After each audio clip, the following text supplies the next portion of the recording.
Abrimos, señoras y señores, la tertulia en este lunes 5 de febrero del año 2024. 3 en estudio, 1 a distancia. Voy por orden alfabético. Sí. Pablo Díaz, buen día. Buen día, Emiliano, buen día a todos. Patricia González, a su lado también, de espaldas a la plaza, buen día. Un gusto, buen día para todos, para todas. Enfrente, o sea, de espaldas a la biblioteca, Desiree Pagliarini, buen día. Buen día a la audiencia y a mis cotertulios. Y por último, acá va el saludo a distancia para Daoís Uriarte, aunque creo que hoy está más cerca que otras veces, ¿no? No, estoy en el aeropuerto de España, estoy en España en el aeropuerto porque el vuelo se retrasó y no llegué al hotel, pero estoy todavía en España. Bueno, ¿y cuánto tiempo más vas a estar de viaje? 5 días más me quedan. Ah, bueno, por eso. Quizás en la próxima ya te tengamos acá. Bueno, vamos a un primer tema de la agenda de hoy. Los reclamos por falta de presupuesto para la justicia dominaron los discursos el jueves pasado, 1 de febrero, en la ceremonia de toma de posesión de las nuevas autoridades de la Suprema Corte. La presidenta que asumía, la doctora Elena Martínez Rosso, destacó la transparencia y la independencia del Poder Judicial uruguayo, pero al mismo tiempo cuestionó la proporción del presupuesto nacional que es asignado a este inciso, ya que destacó solo es 1,06% del total. Nuevamente tengo el honor y el orgullo de asumir la presidencia de la Suprema Corte de Justicia, órgano de gobierno de un Poder Judicial reconocido y respetado internacionalmente por su transparencia, por su honestidad y por su no politización. No es poca cosa, sobre todo en la región. La proporción de lo que se le asigna al Poder Judicial en el presupuesto nacional es de apenas un poquito más del 1,06. Debe ser el más bajo, ni que hablar del mundo, pero también de la región. Entonces eso tiene que tener algún cambio en algún momento, porque si no es imposible avanzar como debemos y como queremos. La presidenta saliente de la Suprema Corte, Doris Morales, también se refirió a los problemas presupuestales de la justicia uruguaya. Ella afirmó que la rendición de cuentas fue bastante exigua y que no reflejó la mayoría de los planteos y proyectos del Poder Judicial. A modo de ejemplo, mencionó las dificultades para instrumentar los juzgados de género en todo el país. Por eso resulta paradójico que en aquellos casos donde se cuestiona la actuación de algún integrante de los demás poderes, escuchemos decir, confiamos en la justicia. Pero al momento de depositar esa misma confianza y otorgar los medios económicos para que este poder cumpla con sus funciones, esa confianza desaparece y ninguna mano se levanta para votar a favor de nuestro proyecto. A modo de ejemplo, hoy estamos casi igual que el año pasado con relación a los juzgados de género, puesto que apenas se han creado en 2 departamentos, sin perjuicio de que para algunos eso parece ser un gran logro, olvidando que las necesidades son otras y ello, en resumidas cuentas, parece una simple limosna. ¿Cómo observaron este replanteo de la cuestión presupuestal? ¿Qué dicen a propósito de lo que ocurre históricamente con el presupuesto de la justicia en Uruguay? Vamos primero con los abogados. No, esto sí, no es un tema ser abogado, no. Es un tema, creo que yo por lo que veo y lo uno que percibe es, sí, a la justicia del año, si yo mal no recuerdo, 2010 ha mantenido el presupuesto prácticamente igual. Y es normal que la justicia, que el Poder Judicial, que no es lo mismo que la justicia, que el Poder Judicial reclame más presupuesto. Sí, está bien. Todos reclaman más presupuesto, todos los órganos del Estado. Creo que no hay un solo organismo del Estado que no reclame presupuesto. No hay ninguno, no existe uno que no reclame presupuesto. Todos reclaman. Pero es verdad, si vamos en cualquier discusión presupuestal, todos entienden y todos consideran con razón, porque ahí va el tema, con razón, todos, que necesitan más dinero para funcionar mejor. Creo que eso es parte de la discusión y creo que estamos todos de acuerdo que eso pasa siempre. No importa el gobierno que esté, no importa el color, ideología y nada. La manta es corta y el gobernante a la hora de tener que definir tiene que agarrar y decir, bueno, le doy a uno más de lo que pide y a otra menos lo que pide. Creo que a la mayoría le dan menos lo que pide. Creo que no hay nadie que reciba exactamente lo que pide. Es una realidad. Ahora, ¿por qué el Poder Judicial capaz que se le da menos de lo que pide? Y yo creo que hay un momento en que los gobernantes toman prioridades Y yo no digo que estén bien o es que estén mal. En un momento tiene que definir, bueno, le doy más a este y menos a aquel. ¿Eso afecta al Poder Judicial, el funcionamiento?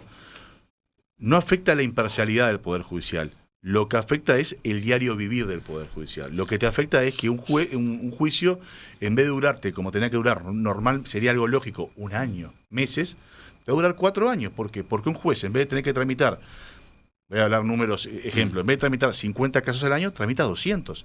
Entonces no tiene tiempo para poder estudiar todos los casos normalmente. Yo no entiendo cómo hacen. Es un viejo Es es bueno, un viejo punto en mi perplejidad. ¿Cómo hacen? O los fiscales, ¿no? ¿Cómo hacen para Creo que manejar los la fiscales cantidad de están más ayudantes saturados igual, todavía ¿no? hoy en día. Tienen ayudantes, o sea, no, digo, Sí, también sí, se de les acuerdo. explota el cerebro, pero... El fiscal tiene el ayudante. fiscal El tiene juez, ayudante. a la hora de tener que analizar un caso, No, se no, tiene claro, que agarrar, hace lee el soledad. expediente. Sí. Y hay casos, por ejemplo, yo que lo que más hago es en materia laboral. Los tiempos, por la ley de aberración de juicios laborales, establece tiempos muy cortos, que ellos continuamente pasan muchas audiencias que tienen que establecer que no se van a cumplir con los tiempos previstos en la ley porque la agenda del juzgado impide. Y eso es algo que, porque no lo pueden hacer, porque es prácticamente imposible, humanamente hablando, poder estudiar, analizar todos los casos que hay. Ese es el mayor problema que yo le veo cuando hay uno de los mayores problemas. Después que pueden faltar peritos, que pueden faltar personas especializadas para estudiar los casos.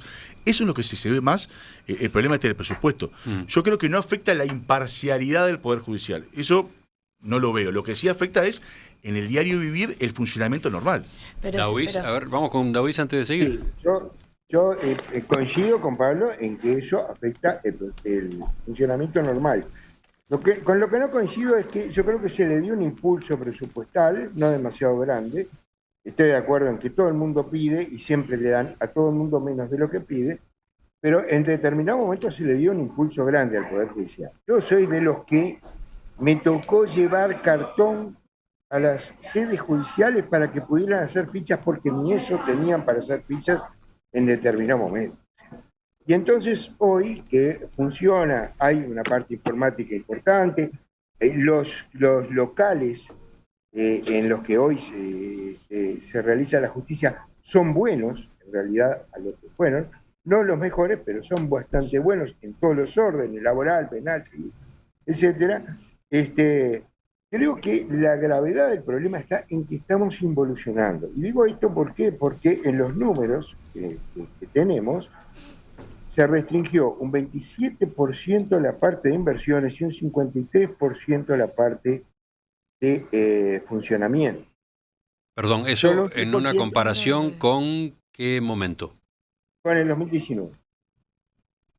Entonces, en realidad, ¿cuál es el problema? Por supuesto que no se puede restringir la parte de remuneraciones porque esa es rígida, ¿verdad? Salvo que reduzca la parte personal. Pero en la parte de funcionamiento y en la parte de inversiones se redujo. Entonces, ese es el problema que a mediano plazo eso se va a sentir. Eso sin perjuicio de que hay un tema que es real. Si se aprueba la ley, hay que darle los presupuestos necesarios para que se cumpla. La prueba está que el Poder Judicial, en un acto de desesperación, empezó a cerrar juzgados de paz, se cuestionó por parte, por supuesto, de la sociedad civil, que se cerrara juzgados de paz, y dijo, bueno, pero tenemos que crear los juzgados de género. ¿Cómo hacemos para crear los juzgados de familia? Bueno, entonces, te vistieron un santo para vestir a otro, en fin, pero se crearon nada más que 2. Entonces, creo que en realidad hubo, sí, se queja de Morales, y creo que se queja con razón. Es decir, de una situación en donde en estos últimos años ha habido estuvo la pandemia en el medio, pero la pandemia ya pasó, y lo cierto es que se aprueban leyes que para que realmente funcionen, hay que darle los recursos necesarios. Y eso implica no solo los cargos, sino también los locales, por ejemplo, y todos los medios informáticos necesarios para que puedan trabajar en conjunto como se está trabajando hoy, porque hoy ya no alcanza con decir, bueno, pongo un juez y le doy y le alquilo una casa para vivir. Hay que hacer toda la conexión informática, una serie de elementos que hoy son imprescindibles para asegurar el sistema de justicia. Y ese es uno de los problemas. Es un problema que es cierto, el Poder Judicial siempre reclamó más, hubo inclusive un intento de plebiscito para darle el 3% impulsado por los sindicatos del Poder Judicial. Yo no estoy de acuerdo en poner en la Constitución en un reparto fijo del presupuesto, pero creo que un 1.06% dedicado a uno de los tres poderes, bueno, en realidad puedo decir que hay más, pero de los básicamente tres poderes que tiene el Estado, el 1.06%, realmente es muy poco. Creo que no hay más remedio que aumentarlo, aun cuando reconozco que... Claro, la pregunta es de dónde se saca, ¿no? ¿De dónde se saca el dinero a esos efectos? Eso es lo que planteaba en su intervención inicial Pablo. Este siempre es un problema, pero ya ahí tenemos que entrar en si no tenemos exoneraciones de impuestos que habría que repensar, si no tenemos que hacer alguna reestructura impositiva, pero bueno, eso será para la campaña electoral. Lo que digo es, lo que a mí me molesta mucho cuando se habla de reducir el Estado, esa desesperación por reducir el Estado, cuando en realidad el Estado es imprescindible para todo. Y la función de la justicia es una de las funciones más imprescindibles desde el siglo XIX. ¿Deciré? Entonces, Sí. a mí me parece que va por ahí. Yo creo que hay un doble factor en cuanto al Poder Judicial. Primero que quiero dejar en claro algo, yo estoy convencida de que hay un debe con el Poder Judicial. Hay un debe importante con el Poder Judicial y por algún motivo siempre se confía en que el Poder Judicial, yo estoy de acuerdo con eso que decía Pablo, de que bueno, no afecta la imparcialidad, no afecta el profesionalismo que tiene el Poder Judicial y de alguna manera siento que con eso el sistema político se confía de que no necesita o que puede estar bien con lo que tiene, porque igual actúan con un nivel de profesionalismo y de desempeño bueno. Entonces, me parece que por ahí nos dejamos estar y de alguna manera no buscamos la vuelta para que tenga un mejor presupuesto. Obviamente que hay que sacar de otro lado cuando se asigna dinero y recursos a un poder del Estado, pero hay partidas que a veces se devuelven, hay partidas que no se utilizan, hay rebusques que se pueden hacer cuando se está asignando un presupuesto que se podría llevar a ver de qué manera la ecuación termina trasladándose al Poder Judicial. Yo creo que eso puede haber y de hecho en el Parlamento hubo un par de discusiones al respecto que no se llegaron a concretar porque ahí va mi segundo factor, no se llegaron a concretar, pero eran potencialmente posibles que se pudiera buscar un tipo de partida que había quedado sin ejecutar o de algún otro lado para asignarla. El otro factor que yo veo es que el Poder Judicial, ya sea por su naturaleza, ya sea por el desempeño imparcial que tienen y ese nivel de a veces profesionalismo de que los hace como retraerse un poco de lo que está pasando en el sistema en general. Yo lo que veo en los presupuestos, en la asignación de presupuestos, que no negocian bien. O sea, cuando les toca ir al Parlamento a exigir el presupuesto, yo lo que he visto y percibido es que realmente no terminan de exigir de la manera que tendrían que exigir. De hecho, creo que es una opinión bastante compartida, incluso por legisladores de la oposición, que decimos, bueno, mira, viniste al Parlamento, tuviste la oportunidad de hablar, pero la verdad que no sentimos que nos estuvieras presionando para asignarte presupuesto. Entonces, creo que es una deformación profesional también que ellos tienen y por ahí un poco se puede colar la situación. Sí, más o menos de acuerdo.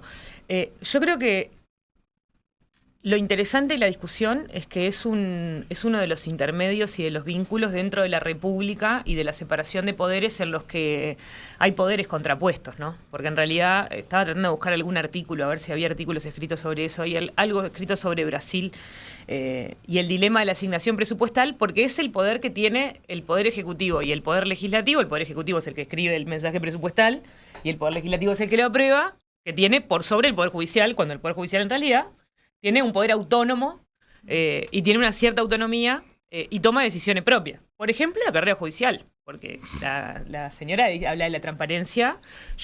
A mí me gustaría discutir algunas cosas sobre el Poder Judicial. ¿Tiene que ver con que vos le das el presupuesto si discutís algunas cosas? No, yo creo que no. Creo que tiene que haber presupuesto porque tiene que haber un presupuesto para una mejor justicia. Dentro de todo el nuevo plan de seguridad y la discusión sobre la seguridad, me parece que la justicia tiene que ser parte de la discusión y el funcionamiento de la justicia tiene que ser una parte de la discusión. Y creo que, efectivamente, lo que hablan de los juzgados especializados es eso. O sea, hay un debe importante en el interior, en Montevideo, en los juzgados de familia. O sea, la gente se separa, tiene que hacer tenencia, se divorcia, todo ese capítulo, que es algo que nos pasa, bueno, no digo que nos pasa a todos, pero, pero más o menos en algún momento de la vida vos pasás por el sistema y cuando pasás por el sistema te das cuenta de cómo funciona y de cuáles son las falencias, ¿no? Eso me parece que hay un requerimiento que es justo, ¿no? Que para que funcione bien tiene que haber un mínimo. Lo que dice decir es, bueno, vení con un plan de mínima, de máxima, medio, negociar, decime dónde vas a poner la plata. Pero pues hay otra cosa, porque tiene un poco que ver con eso, es yo no tengo que decirte en qué voy a poner la plata porque tengo una cierta autonomía. Claro. Entonces yo voy y te pido plata, no tengo que decirte que la plata me la voy a gastar en esto, no me la voy a gastar en esto, voy a aumentar salarios o voy a no sé qué. Entonces hay una tensión implícita en... Correcto. Porque es una cosa de, uno dice soberbia, bueno, desde el sistema de justicia dirán, no, bueno, pero hay una autonomía que tiene el Poder Judicial, tiene autonomía para tomar ciertas decisiones, y en esa autonomía yo quiero discutir la transparencia, porque no creo, por lo menos yo, que la carrera judicial sea una carrera transparente. No. Transparente para los ojos de... ¿A qué estás aludiendo? A ver. No digo para los ojos de la ciudadanía. ¿Cómo llegan los jueces a ser jueces? Y esto no es que... Yo no estoy queriendo decir que haya mal manejo legal, ni no estoy acusando a nada. Digo esto porque estoy hablando de los jueces que... no estoy diciendo que lo que hagan esté mal. Estoy diciendo... Bueno, ¿cómo llegan los jueces a ser jueces? ¿Cómo se asciende en la carrera judicial? ¿Cómo se llega a integrar la Suprema Corte de Justicia? Pero eso se sabe. No, digo, no, Está bien, o sea, la más allá de que uno esté de ese acuerdo, no. ese ¿viste? proceso de Se discusión sabe de cómo ingreso al cómo CEJU, designás. bueno, vos lo sabés. No, y ahí voy a dejar a los abogados que tienen opinión CEJU, sobre cómo se Una forma cosa- y... No, eso. pero no, a lo que está diciendo, lo que decía Pato es otra cosa. A ver, no, A por ver, eso, yo capaz creo que que no entendía lo que entendí. ya va. A ver. Sí. ¿Cómo ingresás a la carrera judicial? Sí, lo haces por el CEJU, más allá que la normativa CEJU, permite. El CEJU es el Centro de Estudios Judiciales. Estudios judiciales. Que una Aún hay persona, una parte que uno no se hace por recibe. el CEJU. Para que vamos a poner, porque ahí picó de atrás, ahí no. A ver. El tema es que, bueno, uno se recibe de abogado, ingresa al CEJU, estudia, hace una carrera, son 2 años, y después que uno termina, se recibe en 2 años, te empiezan a designar en función de Tu puntaje. de tu puntaje, te van designando a determinados juzgados, que siempre se ha entendido que los juzgados más cerca de Montevideo son los mejores juzgados para elegir, como que los mejor puntuados. Y la carrera judicial se va entendiendo que uno arranca en el norte y va bajando Sí. hacia Montevideo, a medida que va bajando, es una forma como de ascender, depende de dónde le toca un juzgado más cercano a Montevideo, que también no deja de ser una visión negativa hacia el interior, porque si a vos te dicen, claro, porque es eso. Vivís en Artigas, Claro. siempre te tocan los que recién llegan. ¿no? Exacto, el juez recién egresado en Bella Unión va el que recién egresó. Pero eso es una cosa. Es una visión negativa hacia el interior porque termina diciendo los mejores van a Montevideo, los peores no. Los más nuevos, los inexperientes, van circulando por el interior, van adquiriendo experiencia del interior y el momento que tienen mayor conocimiento, mayor formación, mayor experiencia, recaen en Montevideo. El interior Igual- es el igual laboratorio. en el interior- El interior es el taller donde se No, forman pero igual en los el jueces. interior No, es y lo a muchos lados complicado. Y hay un tema que voy a Exacto, decir. y es multimateria en Eso es lo que iba a decir. teoría. A ver. Los juzgados Pero también hay multimateria, un- ¿qué Espera, significa? espera, que estamos con el pobre Daoís queriendo hacerse oír. A ver, breve, Daoís.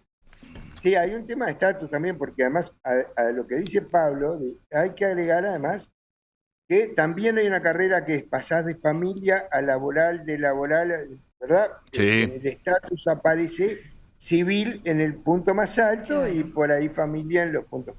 Esa es la realidad. Sí, sí, a un juez cuando tiene un tema que le dan alguna especie de sanción De disciplinaria, sanción lo mandan a un juego de familia. Y eso también habla mal, porque habla mal de determinada visión de determinados materias. Es decir, como sos malo o cometes un error, te mando a familia. Entonces, es decir, familia es lo peor. Que tampoco lo entiendo, porque si hay algo complicado debe ser familia. Sí, ¿no? O sea, estamos- no sé si David Bueno. coincide o no, pero si hay algo que realmente es complejo, Pero es esto familia. es tan viejo como la historia del Poder Judicial. Esto ha pasado siempre y venimos no sé si jamás de tradición, pero es algo que viene pasando hace más de 100 años. Desde el tema de circular por el interior y recaer en Montevideo hasta el tema de las materias. Pero un tema que yo también recién lo mencionó, decirle, los juzgados multimaterias en el interior, los pobres jueces que le tocan multimateria, están como locos. ¿Por qué? Porque no solamente es que tienen que saltan de laboral a familia, de familia a familia especializada, etcétera, que no le da para cubrir las agendas. ¿Por qué? Porque todas las leyes, hay últimas leyes, por ejemplo, laboral, familia, establecen determinados tiempos para poder fijar audiencias. Entonces están continuamente superponiendo audiencias porque no llegan y están, la verdad, una vez cuando va a un juzgado de interior multimateria, cuando se pone a conversar con el juez, siempre el comentario es: estamos como locos, la agenda no damos abasto, no podemos hacer las cosas, no podemos cumplir. Y bueno, esa es una falencia que tiene la sociedad con el Poder Judicial. Pero bueno, es como decía antes. Pero hay una desigualdad fundante. Sí. Adentro del Poder Judicial, que el Poder Judicial no la pone a discusión y, Ah, no la por debate supuesto. cuando De pide acuerdo, presupuesto. de acuerdo, A ver, de a ver, acuerdo, si de acuerdo entiendo con bien Patricia, para de acuerdo. dónde va la cosa hasta ahora, Sí, por un lado está el reconocimiento de que faltan recursos, de que el presupuesto del Poder Judicial es escaso, pero al mismo tiempo hay como un reclamo, surge acá, de que la justicia tiene que reestructurarse. No sé ¿Tiene si la- asignaturas pendientes? A ver, no sé si la palabra reestructurar, reestructurarse. por Yo lo creo menos que un poco sí. Perdón, permitime 2 segundos, David. Por lo menos un poco de reestructura sí, porque yo creo que también se quedó en el tiempo la forma de manejo y no entendiendo que, por ejemplo, hoy la tendencia es más a los juzgados multimateria, a que un mismo juez quizá tiene que integralmente ver el expediente de la persona y no irlo pasando de un lado a otro. Sería lo ideal, no digo que pase así, pero serían cosas que hay que poner en funcionamiento a pensar. Y yo quería resaltar algo que dijo Patricia, que no es menor, el tema de la asignación presupuestal versus lo que el Poder Judicial después quiere hacer con ese presupuesto. Es decir, yo llegué a presenciar discusiones en donde se le decía al Poder Judicial: mirá que te podemos llegar a dar esta partida, pero para solventar estos y estos problemas, porque son los problemas que están siendo latentes en la sociedad. Y al Poder Judicial diciendo: no podemos asegurarte que si nos das la partida lo utilicemos para eso, porque tenemos la autonomía para ver dónde nosotros lo necesitamos. Entonces es complejo. Es el meollo del asunto. complejo. De la discusión. Ese es el meollo. Yo creo que hay, en otros países, además, por ejemplo, para la elección de jueces hay un consejo de la judicatura que no necesariamente designa, pero sí selecciona o califica en una forma externa a los jueces, integrados, por ejemplo, por el Colegio de Abogados, por todos los sectores que están operando en la... Y esto no quiere decir que no tenga autonomía el Poder Judicial. Pero yo creo que sí, que hay que... Y con respecto al tema del SEJU, yo le tengo mucho respeto al SEJU, pero de todas formas no todos. Es decir, el Poder Judicial se ha resistido a que le, digamos, a que le condicionen, como también se han resistido las intendencias a el ingreso por concurso obligatoriamente, ¿no?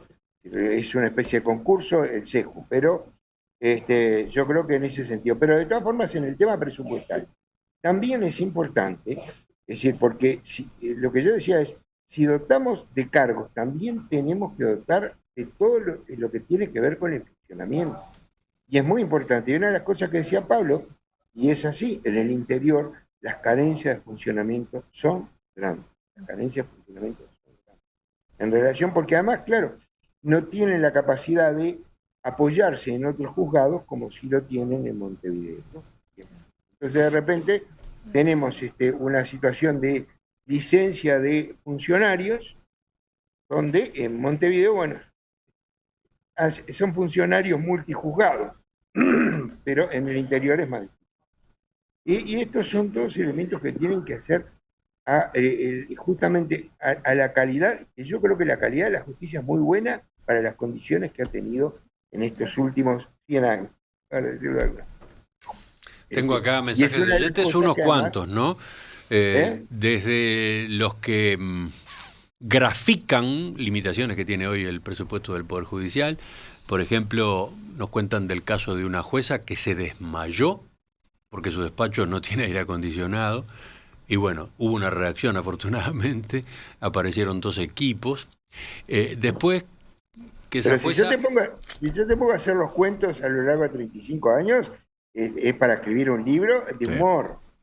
Por ejemplo, también que esa jueza usa recursos propios para el funcionamiento del juzgado a cargo, desde computadora y papel hasta comida para personas, generalmente madres con hijos, que están 12 horas en espera de audiencia. Sí, pasa. Muchas veces el juez termina ayudando para que se sostengan y puedan continuar aguantando ahí.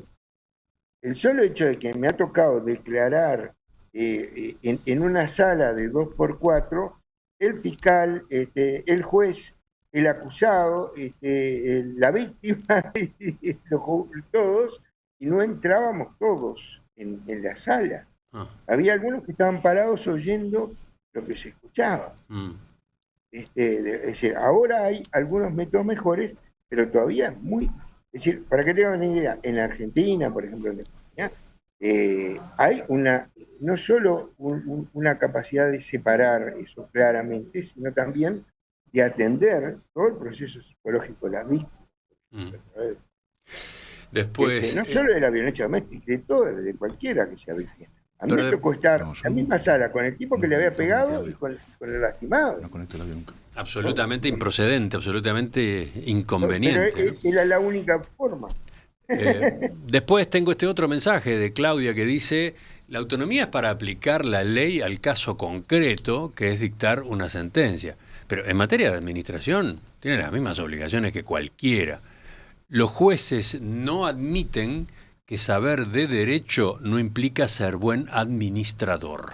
No, pero entiendo el mensaje del oyente, pero es real que está muy ligado el funcionamiento con cómo ellos se desempeñan en esas funciones per se. Entonces, o sea, lo que el Poder Judicial te dice es como que no puede desligar, que ellos entienden, ellos son los que saben dónde necesitan los recursos para seguir funcionando bien, ¿no? Entonces, yo qué sé, de alguna manera yo creo que es un poco sectario, pero al mismo tiempo admito que entiendo un poco que si ellos son los que están dentro y saben más o menos cómo funcionan y todo lo demás, sepan lo que pasa dónde es que ese asignar fundamento los siempre es un recursos, fundamento ¿verdad? complejo, ¿no? Sí, porque es no es, complejo. está bien, no es Es político, complejo. pero a la vez da un servicio público. Entonces, está bien eso, pero el resto de los poderes del Estado, porque son electos, tienen la responsabilidad de elegir dónde poner la plata. Porque vos, o sea, los presidentes, los legisladores pagan costos por eso. Sí, está bien, pero pagan eso... el costo electoral por eso. Vos me decís, bueno, y entonces... funciona más, funciona menos.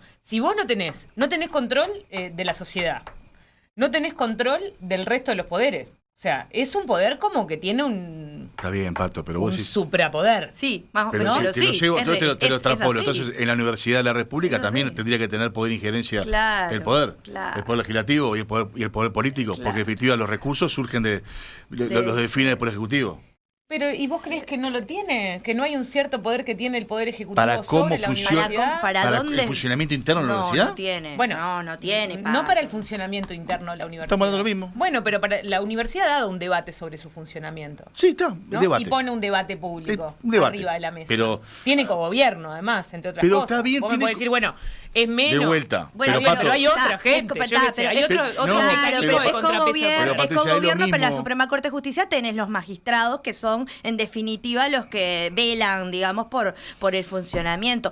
Yo no digo que esté exactamente bien. Lo que digo es que tiene como su razón de ser y me parece bien ponerlo en discusión. Es que la razón Me de ser es parece el bien fundamento ponerlo de la en República y discusión. la separación de poderes. Me Yo parece estoy de bien acuerdo ponerlo con en eso. discusión. Digo que hay cosas la que son... discusión central es la transparencia a la hora de el ascenso de los jueces en el Poder Judicial. Bueno, también, sí. Y eso es una discusión que se da continua. continua.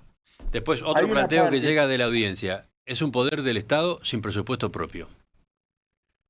Bueno, Y no, no eso le puede- queda claro si ustedes entienden que es o no un poder del Estado. ¿Es? No, es un No, no, poder eso del no Estado, cabe ninguna duda. indiscutiblemente. Lo que pasa es que tiene una autonomía tan especial para que su funcionamiento sea el correcto y después nos enorgullezcamos de que es independiente, que hace que las líneas entre hasta dónde responde y cómo responde a lo que nosotros conocemos presupuestalmente sean difusas. Eso. ¿Qué decías, Davis? A ver, yo creo que realmente los gastos de funcionamiento del Poder Judicial no hay otra posibilidad de que los maneje el propio Poder Judicial, porque correríamos el riesgo de que si lo manejara otro administrador, estoy hablando de los gastos de funcionamiento, si lo manejara otro administrador podría comprometerse la autonomía y la imparcialidad del Poder Judicial. Pero no pasa lo mismo con las inversiones. O sea, yo creo que sí podrían, por ejemplo, decir, bueno, acá se precisan tantos juzgados, bueno, no tiene por qué construirlos el Poder Judicial. Lo importante es que el Poder Judicial diga, preciso un edificio para tantos juzgados. Y ahí podría haber instancias distintas. O el trabajo conjunto también, ¿no? Porque creo que, por ejemplo, legisladores y en el Ejecutivo, ¿no? Entre los ministerios y los legisladores, vos muchas veces trabajás con los legisladores, ¿no? En las propuestas, los legisladores trabajan contigo, hay más interlocución. Claro. Pero quiero separar el funcionamiento porque si yo condiciono el funcionamiento o si le doy el funcionamiento a otro instituto administrativo, puedo llegar a comprometer la autonomía del Poder Judicial. Y eso es complicado porque, digamos, si de alguna forma los jueces van a depender de lo que resuelva el administrador, digamos, el funcionamiento interno del Poder Judicial, que además está sujeto a una serie de restricciones que tienen que ver con, digamos, con el secreto de las actuaciones, en fin. Y no sé, a ver, ¿podrían haber soluciones intermedias como ir creando un fondo, como una especie de fideicomiso que sea solo para el Poder Judicial y que se vaya asignando presupuesto periódicamente en ese fideicomiso? O sea, maneras en que esa tensión que existe, que reitero, lo que dijo Pata me parece que es el meollo del asunto, hay la tensión entre lo que el Poder Judicial necesita y quiere y lo que el resto de los poderes entiende que debería asignarse y debería manejar el Poder Judicial. Como que esa tensión yo por lo menos la he visto parlamentariamente varias veces y me parece que no termina de haber una resolución plausible que diga esto se puede sostener en el tiempo. No termina de haber tampoco un diálogo de entendimiento sobre cómo el Poder Judicial funciona y necesita esa plata. O sea, no lo termina de ver. Y yo creo que por ahí puede estarse generando más cortocircuito del que debería. Yo sé, estimados, que en la tertulia no necesariamente se llega a conclusiones, no es la idea de la discusión de un tema, pero en este en particular, dos apuntes para terminar. Pero a veces solucionamos los problemas del país. ¿Qué salida avisoran? ¿Hay algo que pueda mejorarse en esta materia? Así, en 2 palabras. Bueno, en primer lugar, yo creo que hay que mejorar, por supuesto, el Poder Judicial, sobre todo en la parte de funcionamiento y en la parte de inversiones. Eso no cabe duda. Ahora, ¿de qué estamos hablando? Estamos hablando de un 0,5 o de un 1% más. Porque no creo que sea más el reclamo de lo que se precisa. Es decir, el tema crítico es de dónde sale ese dinero. Porque quizás la misma cifra, quizás el mismo porcentaje del PBI se está reclamando para investigación, ciencia e innovación, ¿no? Por ejemplo. Sí. Bueno, pero yo vuelvo a decir, tenemos que revisar si algunas de las exoneraciones que estamos dando en una cantidad de aspectos a nivel industrial, comercial, etcétera, no debieran ser consideradas porque estamos afectando funciones, primero, una función, en la vieja teoría, una función esencial del Estado como... A ver, entonces otra respuesta rápida, la de Pablo. Ahí, perdón, David, pero las exoneraciones también tienen su razón de ser, porque hay exoneraciones que generan empleo, que por algo vienen determinadas empresas a instalarse en Uruguay porque tienen exoneraciones, porque Uruguay no es el paraíso del mundo que la gente viene porque qué lindo que es Uruguay. Las empresas vienen por determinados beneficios que tienen. El tema es un tema de plata. Todo es un tema de plata. Si se le puede contar más dinero, está bien. El problema es que la sábana es corta. Mayor negociación, punto. Mejor negociación. Más y mejor negociación. ¿Y Patricia? Tratar de empezar a debatir otra vez el presupuesto cero del Estado. A mí me gustaría que algún día... ¿Qué es el presupuesto y bueno, que cero? empezamos a discutir que arranquemos de cero. No digo, tenemos 100 y empezar a decir... Hay que arrancar de ¿Borrar cero. y cuenta nueva? Sí, y replantear y repensar y reordenar, pero desde una visión un poco más abierta. Creo que ahí hay posibilidad de pensar en otras cosas. Bien. Ya seguimos. La tertulia tiene un segundo tema dentro de unos minutos.